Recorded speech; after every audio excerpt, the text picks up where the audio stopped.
Assalamualaikum warahmatullahi wabarakatuh. Alhamdulillah wassalatu wassalamu ala Rasulillah. Nahmaduhu wa nasta'inuhu wa nastaghfiruh wa natubu ilaik. Asyhadu an la ilaha illallah wa asyhadu anna Muhammadan abduhu wa rasuluh. Allahumma salli wa sallim ala nabiyyina Muhammad wa ala alihi wa sahbihi wa man walah. Amma ba'd. Para jamaah yang dirahmati Allah, alhamdulillah kita ucapkan puji syukur kita kehadirat Allah subhanahu wa ta'ala yang telah memberikan kenikmatan yang tidak terhingga kepada kita. Kita berharap mudah-mudahan kita senantiasa bisa mensyukuri nikmat Allah yang telah diberikan oleh Allah pada diri kita, dan pada saatnya kita insya Allah akan diberi tambahan kenikmatan oleh Allah. Dan sekali lagi, dengan tambahan kenikmatan dari Allah itu, kita akan bisa menikmati hidup dan menjalani hidup ini dengan baik dan benar. Amin.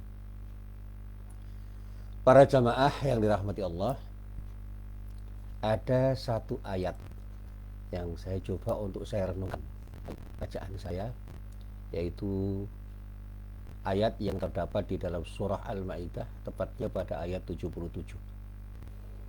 Di dalam ayat itu Allah berfirman, A'udzu billahi minasyaitonir rajim.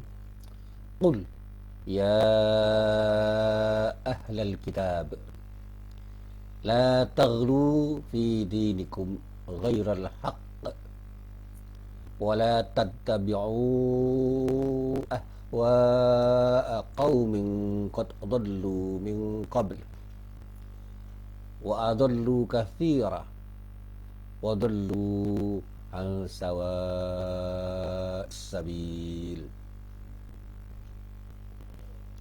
Di dalam ayat ini Allah berfirman kepada ahlul kitab. Siapa ahlul kitab? Ya, kajian tentang ahlul kitab itu banyak sekali, tapi yang disepakati banyak ulama, ahlul kitab itu adalah orang Yahudi dan orang Nasrani yang memang mereka memiliki kitab yang berasal dari Allah, yang dibawa oleh Rasulullah. Di dalam ayat itu Allah berfirman, la taghlu, janganlah kamu melakukan tindakan ghulu. Ghulu itu melampaui batas. Batas apa? Ya, batas-batas yang telah ditentukan oleh Allah subhanahu wa ta'ala, atau batas kewajaran yang memang secara proporsional harus kita jadikan sebagai alas untuk melakukan tindakan. Nah, di dalam ayat ini yang pertama kali dilarang oleh Allah melakukan tindakan itu adalah ghulu fi dinikum, melampaui batas dalam hal yang berkaitan dengan agamamu. Agama siapa? Agamanya ahlul kitab itu. Lalu dikatakan ada ghairal haq, ada kalimat ghairal haq, dengan cara yang tidak benar. Nah, kenapa ada larangan ini? Karena ahlul kitab itu di Tenggara telah melakukan tindakan-tindakan di dalam beragama dengan cara yang tidak benar, sehingga orang-orang di kalangan ahlul kitab itu dianggap telah melakukan tindakan melampaui batas ketentuan-ketentuan Allah, sehingga beragaman mereka itu justru tidak akan mendapatkan ridho dari Allah, karena mereka telah melakukan tindakan di luar batas ketentuan yang telah disyariatkan oleh Allah. Lalu ada larangan lagi, wala tattabi'u ahwa'a qaumin, dan janganlah kamu mengikuti hawa nafsu. Harusnya siapa?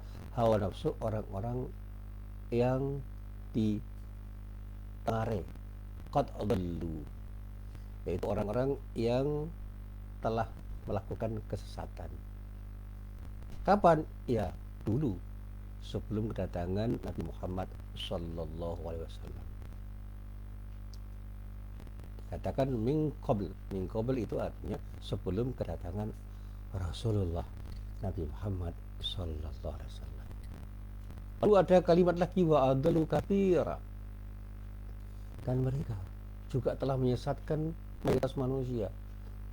Di penyimpangan-penyimpangan yang dilakukan oleh ahlul kitab itu, di samping telah mengakibatkan mereka tersesat, mereka juga menyesatkan orang banyak karena banyak orang yang mengikuti kesesatan yang mereka lakukan. Sehingga dinyatakan dengan tegas wadullu al sawa'is sabil. Wadullu al sawa'is sabil. Dan mereka dinyatakan oleh Allah tersesat dari jalan yang telah ditetapkan oleh Allah, yang disebut dengan jalan yang lurus. Nah, para jamaah yang dirahmati Allah,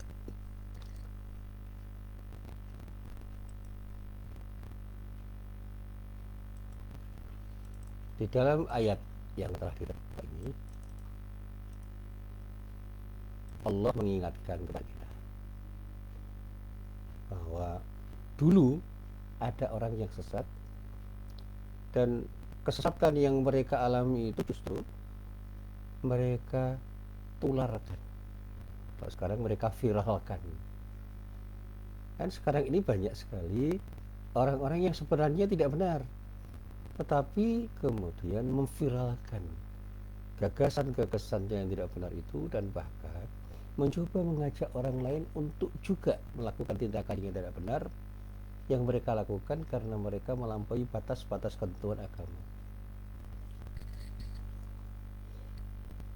Artinya sudah salah mengajak orang lain berbuat salah seperti yang mereka lakukan, secara sadar atau mungkin tidak sadar. Dan orang-orang itu sebenarnya adalah orang-orang yang mengikuti hawa nafsu mereka, dan hawa nafsu orang-orang yang pada saatnya memang menginginkan tindakan-tindakan yang menyenangkan dirinya, karena mereka ingin melakukan tindakan yang benar-benar memuaskan hawa nafsunya. Akhirnya mereka dicap, diberi predikat oleh Allah sebagai orang-orang yang salah jalan. Sudah ada jalan yang lurus yang telah ditunjukkan oleh Allah, tetapi mereka justru memilih jalan yang salah. Nah, ada dua kelompok orang yang salah jalan itu. Yang pertama yang disebut dengan orang-orang yang dimurkai oleh Allah, al-maghdub alaihim, yaitu orang-orang yang dimurkai karena mereka itu sebenarnya tahu bahwa mereka salah jalan, tapi mereka nekat untuk melakukan tindakan yang salah itu. Dan di dalam kitab tafsir di kata ngarek itu terjadi pada kaum Yahudi yang menyadari bahwa sebenarnya mereka salah, tapi mereka telah tetap melakukan kesalahan dengan penuh kesadaran. Yang kedua yang disebut dolin di dalam surat Al-Fatihah, yaitu orang-orang yang sesat jalan, orang yang sesat, orang yang salah jalan, tetapi mereka tidak tahu bahwa mereka itu salah, sehingga mereka meyakini kesalahan itu sebagai sebuah kebenaran. Dan dalam tafsirnya banyak dikatakan mereka itu adalah orang-orang Nasara, orang-orang Nasrani yang mereka itu meyakini sesuatu yang salah, dan mereka tetap melakukan kesalahan itu. Wallahu a'lam. Dan itu tafsir. Sekali lagi, orang boleh berbeda pendapat, karena kalau saya ditanya soal penyebutan orang Yahudi dan orang Nasrani itu bukan sekedar predikat, tetapi menyatakan perilaku. Perilaku menyimpang itu bisa dilakukan oleh siapapun. Dulu pernah dilakukan orang Yahudi, dulu pernah dilakukan orang-orang Nasrani. Orang Yahudi melakukan kesalahan dengan sadar, dan mereka sebenarnya salah dan tahu bahwa salah, dan ketika mereka tahu tetapi mereka tidak melakukan tindakan untuk kembali kepada kebenaran. Sementara orang-orang Nasrani itu tidak sadar kalau mereka salah, sehingga mereka mantap untuk melakukan tindakan yang salah itu. Nah, sekarang boleh jadi bukan hanya orang Nasrani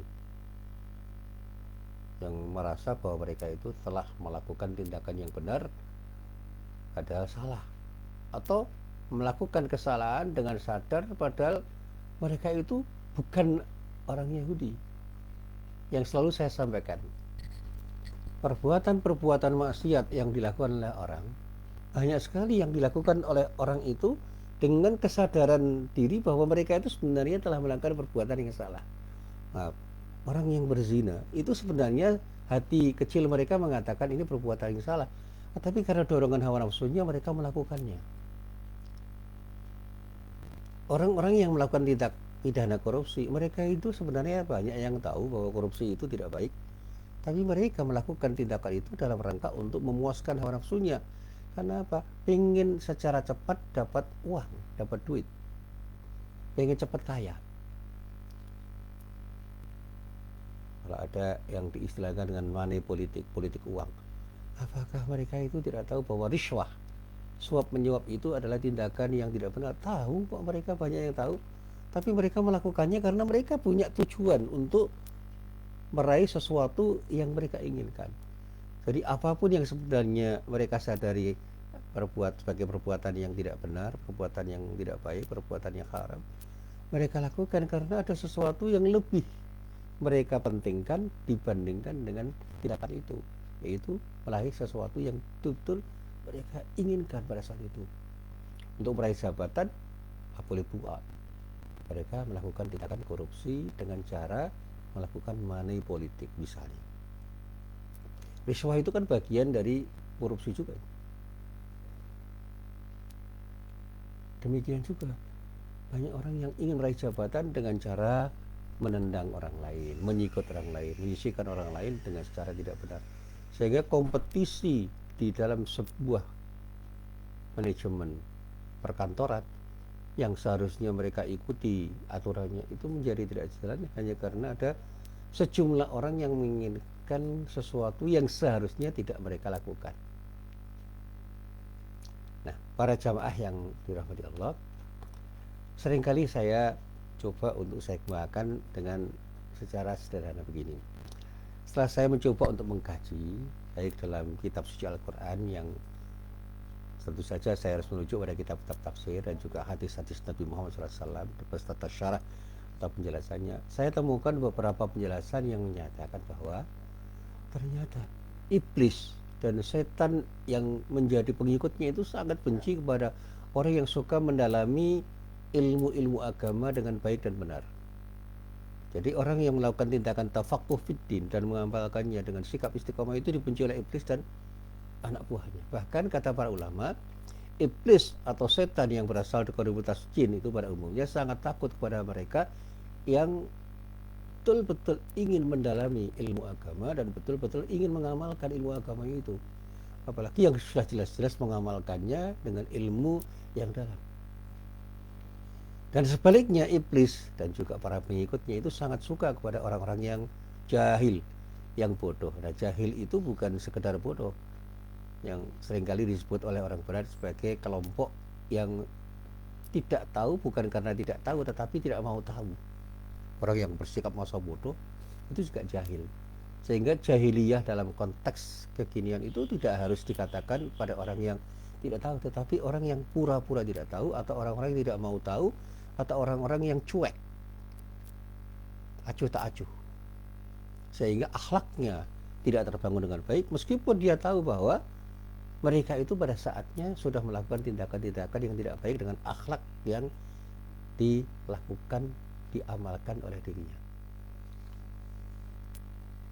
Orang-orang jahil itu kata para ulama, walaupun ia banyak beribadah kelihatannya tampak selintas benar-benar soleh, sebenarnya kesalahan yang mereka lakukan itu bisa jadi merupakan kesalahan-kesalahan semu atau kesalahan artifisial yang mereka tunjukkan untuk bersikap riya, untuk menunjukkan kebaikan kepada orang lain. Nah, ada sikap pamer.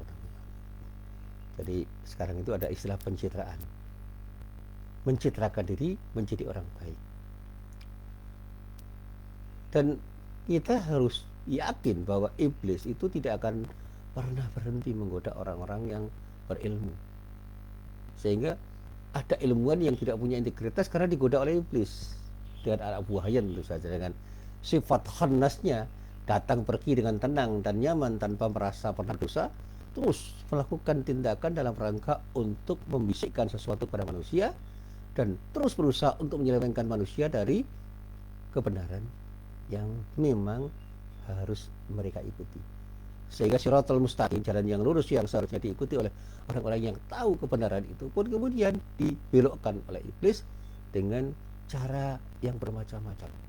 Dan iblis sudah menyatakan dengan pernyataan yang luar biasa yang bisa kita lacak misalnya di dalam firman Allah surah Al-A'raf ayat 16 sampai ayat 17. Dia berkata begini, qala fabima aghwaytani la'aqudanna lahum siratakal mustaqim thumma la'atiyannahum min baini aydihim wa min khalfihim wa an aymanihim wa an syama'ilihim wa la tajidu aktsarahum syakirin.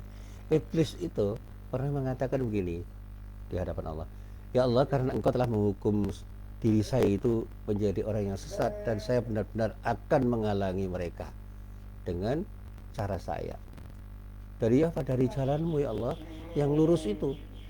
Jadi jalan lurus yang telah ditunjukkan Allah itu oleh iblis akan dibelokkan ketika mereka menggoda manusia. Dan kemudian dia katakan, saya akan mendatangi mereka, orang-orang yang saya goda itu dari muka, dari belakang, dari kanan, dari kiri, dan engkau tidak akan mendapati kebanyakan mereka bersyukur atau taat kepadamu.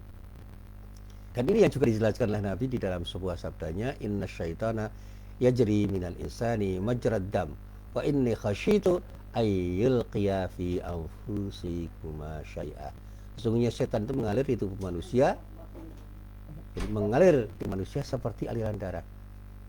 Rasulullah mengatakan, saya khawatir dia akan membisikkan sesuatu dalam jiwa kalian. Ini yang dikatakan oleh Rasulullah, nanti bisa kita lacak di dalam kitab hadis, misalnya di dalam Sahih Bukhari. Imam Bukhari diriwayatkan pada juz 3 halaman 65, hadisnya nomornya 2038, dan kemudian di dalam Sahih Muslim, Imam Muslim meriwayatkan pada juz 2 halaman 8, hadisnya nomor 5808, dan semuanya berasal dari Sofia binti Huyai radhiyallahu anha. Para jamaah yang harus kita sadari, bagaimana cara iblis memalingkan ketaatan orang-orang yang beragama, di antaranya kata para ulama, dan mendorong mereka supaya bersikap berlebihan atau melampaui batas yang telah ditetapkan oleh syariat, yang di dalam istilah bahasa Arab disebut dengan ghulu. Nah, ghulu itu macam-macam itu. Ada ghulu dalam arti tanattu, ekstrim kanan atau ekstrim kiri. Ada ghulu dalam arti tasyaddud, memberat-beratkan diri. Ada ghulu yang dalam arti yang tidak melampaui ketentuan syariat yang sudah ditentukan Allah. Ada ghulu dalam arti at-takalluf, memaksa-maksa diri untuk melakukan sesuatu yang pada dasarnya tidak bisa mereka lakukan atau sulit mereka lakukan. Dan pada saatnya orang-orang akan terjebak pada tindakan-tindakan itu, dan pada saatnya orang itu tidak sadar pada dirinya sudah bersalah. Nah, para jamaah yang dirahmati Allah, endingnya para jamaah, karena ini harus kita pahami dengan baik dan benar, mari kita mencoba untuk menyadari apakah kita ini tengah melakukan tindakan ghulu atau tidak. Kalau kita sadar bahwa kita sudah melakukannya, segera bertaubat. Tapi kalau kita belum sadar dan kemudian ada orang yang memberitahu, jangan pernah kita itu tidak mau mendengar kritik dari orang. Mari kita pahami siapa diri kita. Saatnya sekarang kita coba untuk muhasabah, untuk introspeksi. Apakah di dalam kehidupan kita ini kita telah melakukan tindakan yang benar, tindakan yang betul-betul mengarah pada jalan yang lurus, dan sebaliknya apakah kita telah melakukan tindakan yang salah dan telah berjalan di jalan yang tidak lurus. Kalau kita belum melakukan tindakan yang tepat, mari kita segera bertobat. Kalau sudah melakukan tindakan yang tepat, mari kita teruskan dan kita perbaiki agar semakin lama kita akan menjadi orang yang semakin baik. Ibda' bi nafsik. Assalamualaikum warahmatullahi wabarakatuh.